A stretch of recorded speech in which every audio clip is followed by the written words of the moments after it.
everybody. Welcome to Quickie with Miss B. Today is your fabulous Friday. Oh, yes. Finally made it.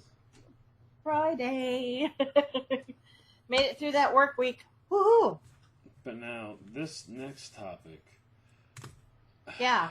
I don't even know what. I don't even get it. I've seen them make the balls on how it's made. I know there's a lot of detail involved. I know you can have resin balls, metal balls, wooden ball. Apparently they're weighed. They got to be a certain way. There's all kinds of stuff involved.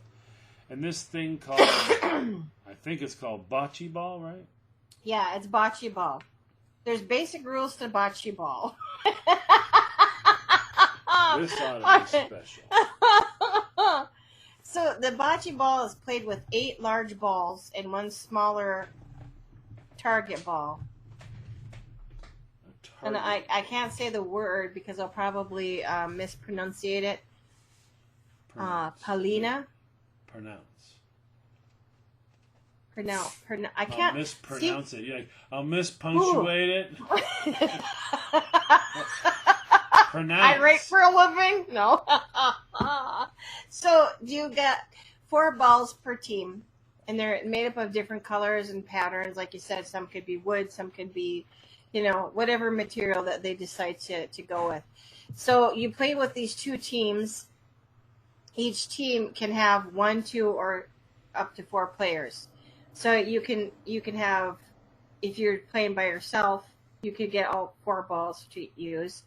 If you're playing with 4 people, then everybody gets a ball on the team to throw. And the object of the game is trying to get to the smaller target, because the closer to the target, the better it is. So you toss a coin to see who's going to go first.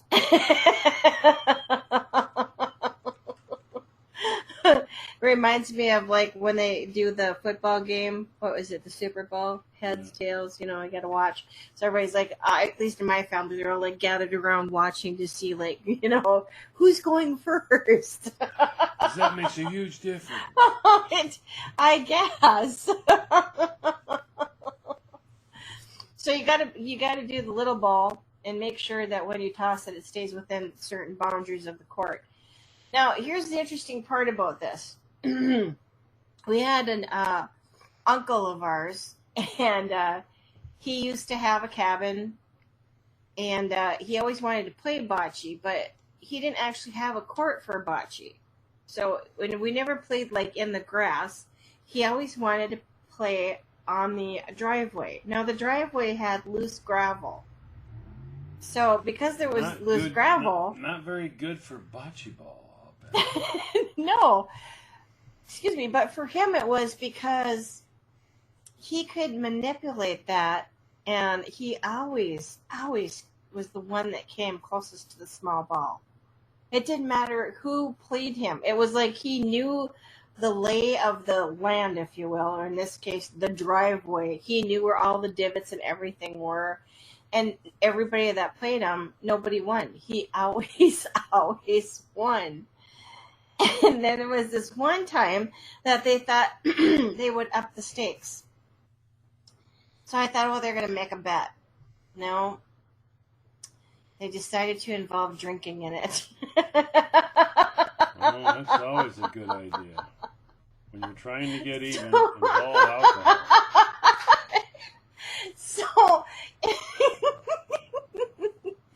So they had the people on the teams. So they had 2 teams, and they're playing. And they decided that, like, if you were the one that was the furthest away from the ball, from the small ball, that you'd have to take a drink. And this game can go on for quite a while, which it did. Needless to say, the only person that was sober by the time that they were done was my uncle, who knew who won, who was always winning these games and knew how to play it and played it very well. I think he did it on purpose just to give an excuse for people to drink. Because it was always his idea. Yeah, let's play for drinks. I'll be sober, you'll be drunk. Yep.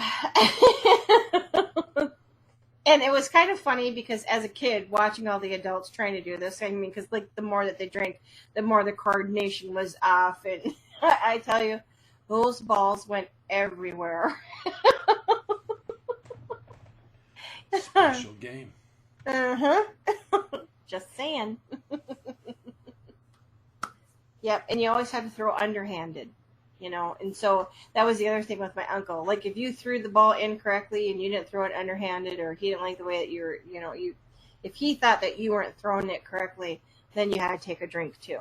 So initially, by the time that you were done tossing your ball, you could have, been 2 or 3 drinks into it already. He got him hammered hard. He did. And the funny part is everybody fell for it every single time. Every time. You want me to get drunk? Okay, I'll play. Oh, yeah. So I learned at an awful young age not to play with my uncle.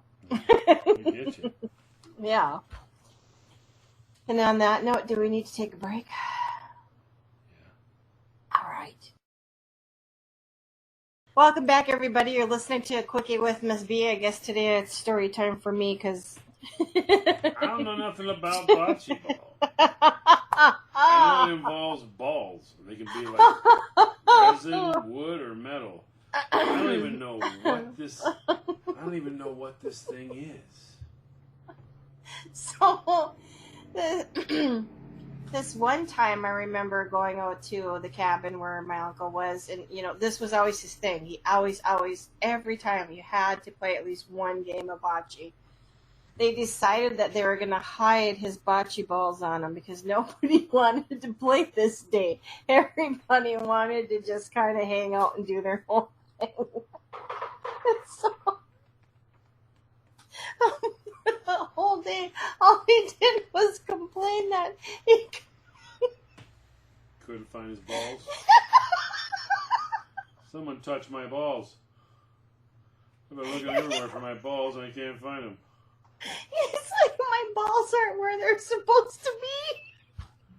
Kind of personal there, Uncle. And at one point in time, he thought that us kids took and hit him, and we didn't. It was the other adults that did it, but we got the blame for it. Well, yeah. I'm like, that's not fair. If you're an adult and there's children to victimize sitting right there, and you're going to get away with it, you victimize the kids. But you know what? What? They did it. They're probably the ones who did it. They probably threw him in the lake. He thought that too. You'll probably never find him again. You'll probably never find him. He thought that too. He thought that somebody threw him in the lake, and he was making all kinds of accusations. I mean, he was going through withdrawals because he couldn't play his bocce game. It was hilarious in a way to see him just be freaking out over the fact that he can't find his balls, and he's looking everywhere. He looked all day. Then it came time at night, we were having our barbecue and we're going to, eat and then have our fire. And then, some stayed and most of us ended up going home because we're not that far out of town. So picture it. We're all around the fire. There's a nice roaring fire going. It's a beautiful summer's evening.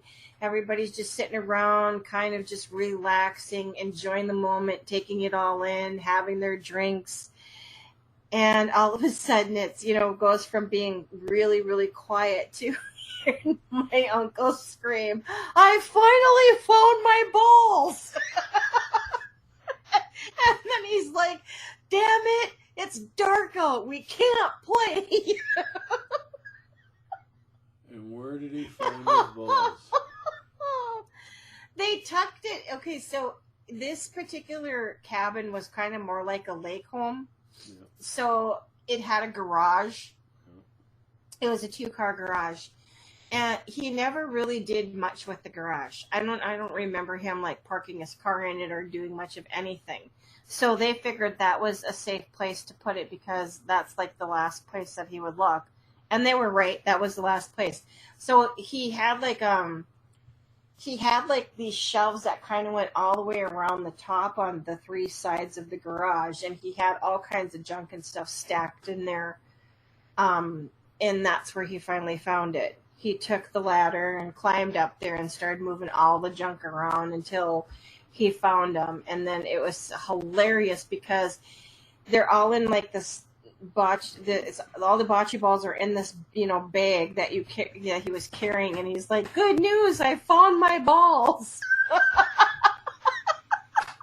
my word! But he was mad because it was dark out and he couldn't play, and he had to wait till tomorrow. Tomorrow came and you guys were like, "Yeah, he's gonna play 2 games now because he didn't have yesterday." Well, yeah. So tomorrow comes and like everybody's making excuses to leave early because nobody wanted to play bocce. He never figured this out, huh? I think eventually he did. But I don't know if he ever found out who was the one that instigated the whole thing to begin with. That, boys and girls, might remain the mystery Now, always. do you know who was involved? I had my sneaking suspicions, but I don't know for sure. Would it be My dad being one of them. Christina? Oh, no, I think it was my dad and one of the other cousins, or 2 of the other cousins. Because my dad used to hang around with those 2 all the time, and they would always come up with all kinds of shenanigans. So it wouldn't be surprised me if it was those 3. Your father was anti-bocce? Oh, no. I mean, at that point in time, he was just like, we can't play anymore. He goes, because the last game that they played, they all got so stinking drunk that they all woke up with hangovers the next day. And they're like, no repeat performance here. Oh, so he was going to make them drink if they played. Yeah. Mm-hmm. Yeah. So 2 days in a row of drinking and bocce was not, no. 2 days absolutely hammered is like, yeah, thanks. Thank you, no. All right, you made it. I did. So everybody have a fabulous weekend, and we'll hopefully be back next week.